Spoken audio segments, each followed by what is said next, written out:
नमः सवित्रे जगदेकचक्षुषे जगत्प्रसूतिस्थितिनाशहेतवे त्रयीमयाय त्रिगुणात्मधारिणे विरिञ्चि नारायण शङ्करात्मने ततो युद्धपरिश्रान्तं समरे चिन्तया स्थितं रावणं चाग्रतो दृष्ट्वा युद्धाय समुपस्थितं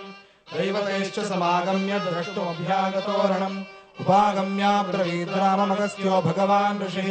राम राम महाबाहो ಬಂದರೆ ಪಾರಾಯಣ ಮಾಡಿ ಬರದೆ ಹೋದ್ರೆ ಕಣ್ಣು ಮುಚ್ಕೊಂಡು ಕೇಳಿ ಆದಿತ್ಯ ಹೃದಯವರೇ ಆದಿತ್ಯ ಹೃದಯಂ ಪುಣ್ಯಂ ಸರ್ವಶತ್ರು ವಿನಾಶನಂ ಜಯಾವಹಂ ಜಪೇ ನಿತ್ಯಮಕ್ಷಯ್ಯಂ ಪರಮಂ ಶಿವಂ ಸರ್ವಮಂಗಳ ಮಾಂಗಲ್ಯಂ ಸರ್ವಪಾಪ ಪ್ರಣಾಶನಂ ಚಿಂತಾಶೋಕ ಪ್ರಶಮನಮಾಯುರ್ವರ್ಧನಮುತ್ತಮಂ ರಶ್ಮಿಮಂತಂ ಸಮುದ್ಯಂತಂ ದೇವಾಸುರ ನಮಸ್ಕೃತಂ पूजयस्व विवस्वन्तं भास्करं भुवनेश्वरं सर्वदेवात्मको ह्येष तेजस्वी रश्मिभावनः एष देवासुरगणान् लोकान् पाति गभस्तिभिः एष ब्रह्मा च विष्णुश्च शिवस्कन्दः प्रजापतिः महेन्द्रोधनदः कालो यमः सोमो ह्यपाम्पतिः पितरोपसवः साध्याः ह्यश्विनो मरुतो मनुः वायुर्वह्निः प्रजाः प्राणऋतुकर्ता प्रभाकरः आदित्यः सविता सूर्यः खगः पूषा गभस्तिमान् सुवर्णसदृशो भानुर्हिरण्यरेता दिवाकरः हरिदश्वः सहस्रार्चिः सप्तसप्तिर्मरीचिमान् तिमिरोन्मथनः शम्भुस्त्वष्टा मार्ताण्ड अंशुमान् हिरण्यगर्भः शिशिरस्तपनो भास्करो रविः अग्निगर्भोदितेः पुत्रः शङ्खः शिशिरनाशनः व्योमनाथस्तमो भेदीरुग्यजुः सामपारगः घनवृष्टिरपां मित्रो विन्ध्यवीथीप्लवङ्गमः कविर्विश्वो महातेजा रक्तः सर्वभवोद्भवः नक्षत्रग्रहताराणामधिपो विश्वभावनः तेजसामपि तेजस्वी द्वादशात्मन्नमोऽस्तुते नमः पूर्वाय गिरये पश्चिमायाद्रये नमः ज्योतिर्गणानां पतये दिनाधिपतये नमः जयाय जय भद्राय हर्यश्वाय नमो नमः नमो नमः सहस्रांशो आदित्याय नमो नमः नमः उग्राय वीराय सारंगाय नमो नमः नमः पद्मप्रबोधाय मार्ताण्डाय नमो नमः ब्रह्मेशानाच्युतेशाय सूर्यायादित्यवर्चसे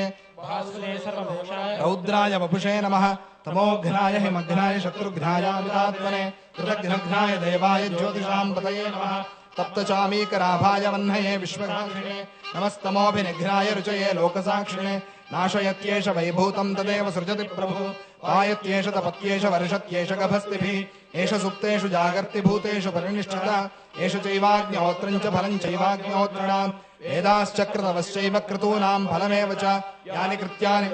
सर्व एष रविः प्रभुः येन मापत्सु कृत्रेषु कान्तारेषु भयेषु च नावसीदति राघव पूजयस्वैनमेकाग्रो देवदेवं जगत्पतिम् महाबाहो रावणं त्वमुदिश्यति एवमुपाददागस्यो जगामचोदागतम् एतच्छ्रुत्वा महातेजश्चोको भवत्तदा धारयामास सुप्रीतो राघवः प्रयतात्मवान् आदित्यं प्रेक्ष्य हृष्टात् परं हर्षमवाप्तवान् रावणं प्रेक्ष्य हृष्टात्मा युद्धाय समुपागमत् सर्वयत्नेन महातामहे तस्य धृतोऽभवत् अथरविरवदन् निरीक्ष्य रामं मुदितमनाः परमं प्रहर्ष्यमाणः